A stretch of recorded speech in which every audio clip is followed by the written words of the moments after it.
The gymnasium stretched 300 meters in every direction, a vast arena of polished chromium floors and gravity wells that could simulate any planetary condition in the known galaxy. Marcus Chen stood at the edge of the starting line, his human frame looking painfully ordinary among the assembled cadets of the Galactic Defense Academy. To his left, a Kraxxian named Vorthmul flexed all 6 of his muscular appendages, each one capable of crushing steel. The creature's exoskeleton gleamed under the artificial lights, and his mandibles clicked with what Marcus had learned to recognize as smug satisfaction. "Hey, soft skin," Vorthmul chittered, his translator converting the alien speech into condescending English. "Try not to break any of those fragile bones during the warm-up drill. It would be such a tragedy if we had to scrape you off the floor before lunch." The other cadets erupted in laughter. A Zephron female named Kessa, whose species could phase through solid matter, actually doubled over with amusement. Her translucent body rippled like disturbed water.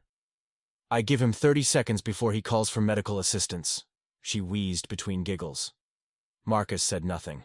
He simply rolled his shoulders, feeling the satisfying pop of joints that had survived Earth's crushing gravity since birth. These aliens had no idea what 1.0 G felt like every single day of your lives. They had grown up on worlds where you could jump 50 feet without breaking a sweat, where atmosphere was optional, where evolution had handed them shortcuts. Humans have no shortcuts. Instructor Relzak, a towering morphid with skin like living mercury, slithered to the center of the gymnasium. His voice boomed through the space without need for amplification. "Today's exercise will test your combat reflexes, spatial awareness, and survival instincts. You will navigate the obstacle course while hunter drones track your heat signatures. Get tagged 3 times, you fail. Fail this course, and you wash out of the academy. Questions?" Vorthmul raised one of his appendages. "Will there be a special, easier course for our human classmate? Perhaps something designed for children or the elderly?" More laughter. Even Instructor Relzak's metallic face seemed to shimmer with amusement. Marcus felt the anger building in his chest, hot and familiar. It was the same fury he had felt every day since arriving at this damned academy 6 months ago. Every species here had something special, some evolutionary advantage that made them naturally superior in one way or another. And every single one of them made sure Marcus knew exactly how inferior humanity was, by comparison. "No special accommodations," Relzak announced. "The human either succeeds or fails on the same terms as everyone else. Take your positions." Marcus moved to his starting gate. Through the transparent barrier, he could see the nightmare that awaited. Platforms suspended over electromagnetic voids, rotating blades that could slice through most known materials. And worst of all, the hunter drones. 12 of them, each equipped with neural disruptors that would feel like getting struck by lightning. 3 tags, and you are done, Relzak reminded them. "Begin on my mark. 3, 2, 1, execute." The barriers dissolved. Vorthmul launched himself forward like a missile, his powerful legs eating up distance with terrifying speed. Kessa simply phased through the first 3 obstacles, her body becoming immaterial at will. A Dravix cadet named Tor spread wings that Marcus had not even known the creature possessed and soared. Over the initial gauntlet, Marcus ran, his human legs pumped with a rhythm that came from 10,000 hours of training on a planet that wanted to crush everything on its surface. While the other cadets used their natural abilities to bypass obstacles, Marcus had to actually navigate them. He jumped, rolled, climbed, and squeezed through gaps that would have been trivial for anyone else. A hunter drone locked onto him within 15 seconds. The spherical machine screamed down from above, its neural disruptor already charging with a high-pitched whine. Marcus heard it coming. That was the thing about being human. When your species spent 200,000 years being hunted by things with bigger teeth and sharper claws, you developed instincts. You learned to hear danger before you saw it. He dove left, and the neural blast scorched the air where his head had been a microsecond earlier. The drone recalibrated, but Marcus was already moving. He grabbed a suspended bar, swung his body up and over in a move that would have been impossible for most of the other species, and landed on a platform that immediately began rotating. Another drone approached from his flank. Marcus did not have super strength. He could not phase through matter or fly, but he had something else, something that came standard with being born on a death world like Earth. Pattern recognition. He watched the drone's approach angle, calculated its speed, and noticed the 0.07-second delay between target acquisition and firing. Every machine had a rhythm. Every system had a flaw. Marcus waited until the final microsecond, then dropped flat against the platform. The neural disruptor blast sailed overhead, struck the wall behind him, and caused a feedback loop that temporarily disabled the drone. "Lucky shot," he heard Vorthmul shout from somewhere ahead. The Kraxian was already halfway through the course, his multiple limbs making quick work of obstacles that would have challenged any bipedal species. Marcus kept moving. His lungs burned with the effort, his muscles screamed for oxygen, but he pushed through. Pain was just information. Fear was just chemicals. And Marcus Chen had spent his entire life learning how to lie to both. A Zephron cadet got tagged by 3 drones in rapid succession and was teleported out of the course in a flash of light. His failure did not even slow the others down. They were all too focused on their own performance to care about casualties. Marcus reached the chasm section, where platforms were separated by gaps too wide to jump naturally. He watched Kessa phase across without effort. Tor simply flew. Vorthmul used his incredible leg strength to leap distances that should have been impossible. Marcus analyzed. The platforms were not stationary. They oscillated on predictable patterns, moving closer and farther apart in rhythmic cycles. And there, on the far side, he spotted a cable that ran between support structures. He timed his approach, sprinted to the edge of the platform, and jumped not across the gap but toward the cable. His hands caught the line, and his momentum carried him forward in a pendulum swing that brought him to the far platform just as it moved into position. 3 more cadets washed out in the next section. The attrition rate was brutal, just as the Academy intended. Marcus was breathing hard now, his heart hammering against his ribs. He had been tagged once by a drone that came from a blind spot, and the neural disruptor had felt like being electrocuted. But 1 tag was survivable. He could handle 2 more. Ahead, Vorthmul reached the final obstacle, a vertical wall that stretched 30 meters high.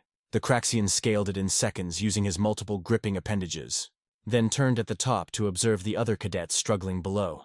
His compound eyes found Marcus, and the alien's mandibles spread in what might have been a smile.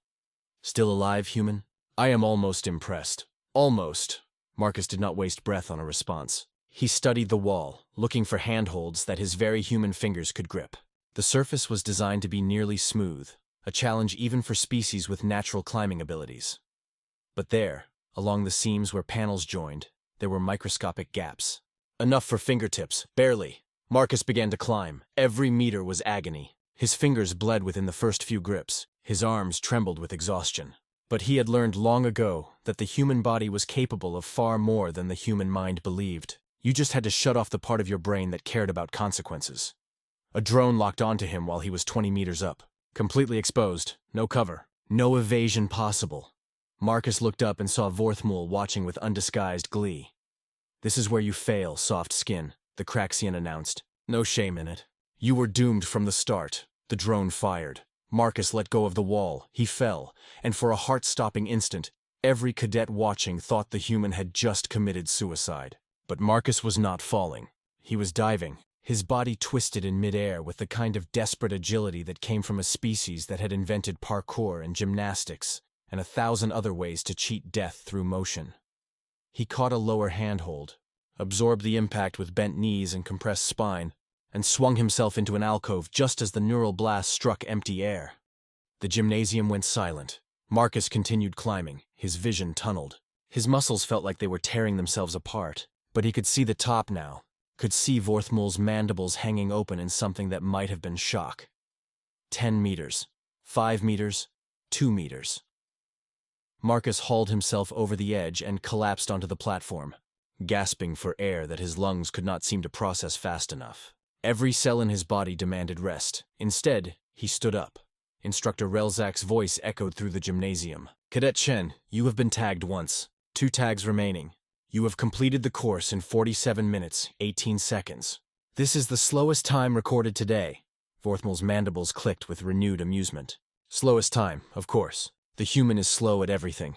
Marcus finally spoke, his voice rough but steady. "Slow counts provided you finish. How many did not?" Relzak consulted his datapad. 17 cadets washed out during this exercise. Cadet Chen, despite your inferior physical capabilities and lack of evolutionary advantages, you successfully completed the course. Dismissed.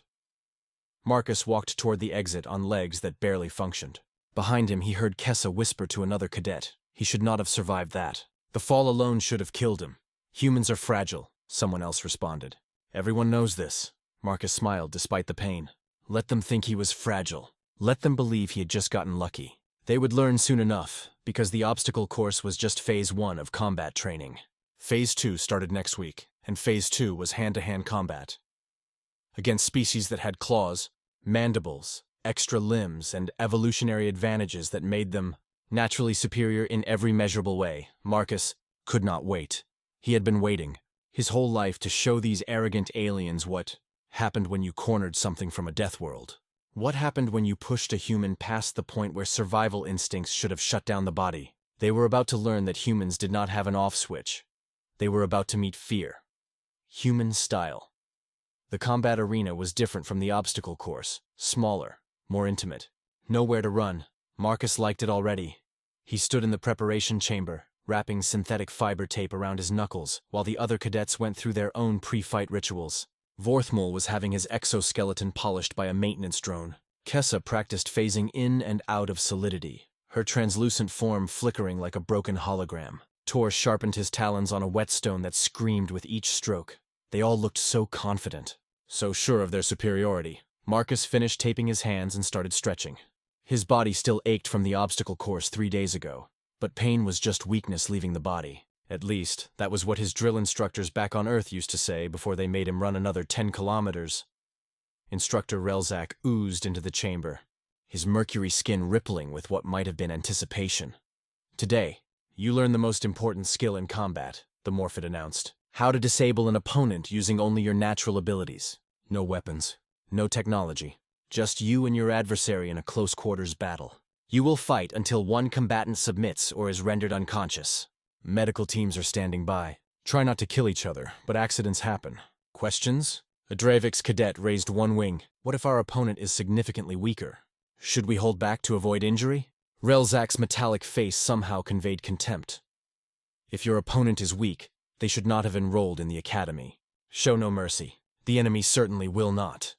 Vorthmul clicked his mandibles and stared directly at Marcus. "I volunteer to demonstrate proper combat technique, and I request the human as my opponent." "For educational purposes," the other cadets laughed. Even Relzak seemed amused. "Bold choice, Cadet Vorthmul."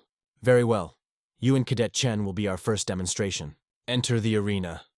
Marcus walked through the energy barrier that separated the preparation chamber from the fighting pit. The floor was padded, but only barely. The walls were reinforced to withstand impacts that would shatter concrete. Observation windows ringed the upper level, filled with senior cadets and instructors who had come to watch the entertainment. Vorthmul entered from the opposite side, all 6 limbs flexing in sequence. The Kraxxian stood nearly 3 meters tall and massed at least 400 kilograms of armored muscle. His exoskeleton could deflect small arms fire. His mandibles could crush bone. Marcus was 1.7 meters of soft tissue, fragile bones, and a cardiovascular system that required constant oxygen input to function. By every logical metric, this fight was already over. "Any last words, soft skin?" Vorthmul asked, his translator dripping with mockery. "Perhaps you would like to forfeit now and save yourself the humiliation." Marcus rolled his neck, feeling vertebrae pop. "I have got a question, actually." "Oh? What is that?" "How many times have you been hurt? Real hurt. Not training injuries or accidents. I mean hurt by something that wanted to kill you." Vorthmul's mandibles twitched. "I am a Kraxian warrior. We do not acknowledge pain the way your pathetic species does." "That is not an answer," Marcus said quietly. "Let me guess. 0. You have never actually been in a real fight. None of you has." He turned to address the watching cadets through the observation windows. "You are all the best your species has to offer. Top of your genetic pools. Natural predators. Evolutionary apex specimens. And you have spent your entire lives being told how special you are." Marcus looked back at Vorthmul. "But you know what? I grew up on Earth, a planet where everything wants to kill you, where the weather can kill you, where microscopic organisms can kill you, where other humans can kill you. I have been in 17 actual fights before I turned 16. Won some, lost some, got stabbed once, nearly drowned twice, broke 6 bones before I was 12. He started walking forward. "So here is what is about to happen. You are going to learn what it feels like to fight something that has absolutely nothing to lose. Something that evolution designed specifically to keep going long past the point where you give up. And when you are lying on this mat, wondering what just happened, I want you to remember something." Marcus stopped just outside Vorthmul's reach. "Humans do not have claws or armor or extra limbs. We have spite. And that is so much worse." Relzak's voice boomed through the arena. Combatants ready, begin! Vorthmul lunged with terrifying speed, all 6 limbs reaching to grab, crush, and tear. It was the obvious move. The smart move. Use superior size and strength to end the fight immediately. Marcus was not there. He had dropped low and moved left, inside Vorthmul's guard, where those powerful limbs could not generate force. Before the Kraxian could adjust, Marcus drove his elbow into the joint, where exoskeleton plates met on the alien's lower abdomen. The impact made a sound like cracking pottery. Vorthmul screamed. The alien spun, trying to bring his mass to bear, but Marcus stayed in the blind spot. 200,000 years of persistence hunting had taught humans how to track prey. It also taught them how not to be where the prey expected. Marcus struck again, this time at the back of Vorthmul's primary knee joint. Not hard enough to break the exoskeleton, but hard enough to hyperextend the connective tissue underneath. Vorthmul stumbled. The watching cadets had stopped laughing. You see, the thing about armor, Marcus said, breathing hard but steady, is that it needs gaps for movement, for flexibility. And gaps are weaknesses. Vorthmul roared and swung wildly, trying to connect with anything. One massive limb caught Marcus across the shoulder and sent him sprawling. The impact would have shattered a normal human's clavicle. Marcus rolled with it, converted the momentum into distance, and came up in a crouch. His shoulder screamed, but it was not broken. Probably. There we go. Marcus grinned, tasting blood in his mouth. Now we are fighting, he charged. Vorthmul was bigger, stronger, and armored. But Marcus was faster where it mattered, in the transitions between movements, in the decision loops that turned observation into action. While Vorthmul was still processing what Marcus had just done, Marcus was already 3 moves ahead. He feinted left, drew a defensive response, then drove his knee into the same abdominal joint he had hit earlier. This time, something definitely cracked. Vorthmul's mandibles opened in a shriek of pain and rage. The Kraxian grabbed for Marcus with all 6 limbs simultaneously, a desperate attack that sacrificed technique for raw power. Marcus did something that no sane fighter would do. He stepped into the grab instead of away from it. His hands found Vorthmul's secondary limbs, the smaller appendages that Kraxians used for fine manipulation. Delicate compared to the primary arms. Vulnerable. Marcus twisted. The snap was audible throughout the arena. Vorthmul collapsed, cradling his broken limb and making sounds that the translator could not process. The fight had lasted 43 seconds. Medical drones swarmed into the arena, surrounding the injured Kraxian with healing fields and analgesic mists. Marcus stepped back, holding his damaged shoulder and trying not to show how much everything hurt. The observation windows were completely silent. Instructor Relzak slithered into the arena, his metallic face unreadable. Cadet Chen, explain your strategy. Marcus straightened despite the pain. Humans are not the strongest species. We are not the fastest or the most armored, but we are the best at one thing. We are the absolute best at figuring out how to kill things that are bigger than us. It is kind of our whole evolutionary niche. You broke Cadet Vorthmul's limb, Relzak observed. That was not necessary for victory. With respect, instructor, yes, it was. If I had just knocked him down, everyone watching would say it was luck. That he slipped. That I got a cheap shot. Now they know it was not luck. Now they know what happens when you underestimate a human. Relzak was quiet for a long moment. Then his mercury skin rippled in what Marcus had learned to recognize as approval. Well reasoned. Dismissed. Medical will treat your injuries. Marcus walked toward the exit, his shoulder throbbing with every step. As he passed the observation windows, he saw the faces of the other cadets. The laughter was gone. The mockery had vanished. In its place was something Marcus had never seen directed at him before. Respect, and underneath that, just a flicker, barely visible but definitely there. Fear. Over the next 2 weeks, Marcus fought 7 more times. He beat a Zephron by predicting when she would phase and striking during the microsecond of solidity required for her to generate force. He defeated a Dravix by using the creature's own wingspan against it in close quarters. He even managed to draw against Kessa in a match that left both of them unconscious, and earned a standing ovation from the senior instructors. The other cadets stopped laughing. They started asking questions instead. How did humans compensate for their lack of natural weapons? What was this concept called adrenaline that let Marcus ignore injuries that should have stopped him? Why did human pain tolerance seem to increase during combat instead of decrease? Marcus answered when he could, but the truth was harder to explain than simple tactics. How did you tell someone who had never faced real hardship that suffering was a skill humans had mastered? That every human carried the genetic memory of 10,000 generations who had survived by simply refusing to die? You could not explain it. You had to show them. 3 months after the obstacle course, after Marcus had quietly climbed to the top 10% of his combat class, Vorthmul approached him in the dining facility. The Kraxxian's limb had healed, though he still favored it slightly. "I owe you an apology," Vorthmul said. His mandibles held in a neutral position that Marcus had learned meant sincerity. Marcus looked up from his meal. "For what? For underestimating you. For mocking your species. For assuming that physical advantages were the only advantages that mattered." The Kraxxian paused. "You taught me that Jan Shu," he said, using a human word his translator left untouched, "is not about what evolution gave you. It is about what you do with what you have." Marcus nodded slowly. "Apology accepted. And for what it is worth, you are a hell of a fighter when you are not being arrogant about it." Vorthmul's mandibles clicked in what might have been a laugh. "May I join you?" "Sure." They ate in comfortable silence for a while before Vorthmul spoke again. "There is a rumor going around. About Earth." "Yeah? What is the rumor?" "That the Galactic Council has classified your planet as a Category 5 death world. Only 12 other planets in the known galaxy have that rating. That most species cannot survive there for more than a few hours without environmental suits." Marcus shrugged. "Sounds about right. Earth is pretty hostile if you are not adapted to it. And yet humans thrive there, build civilizations, create art and music and literature while simultaneously fighting off everything that wants to kill them."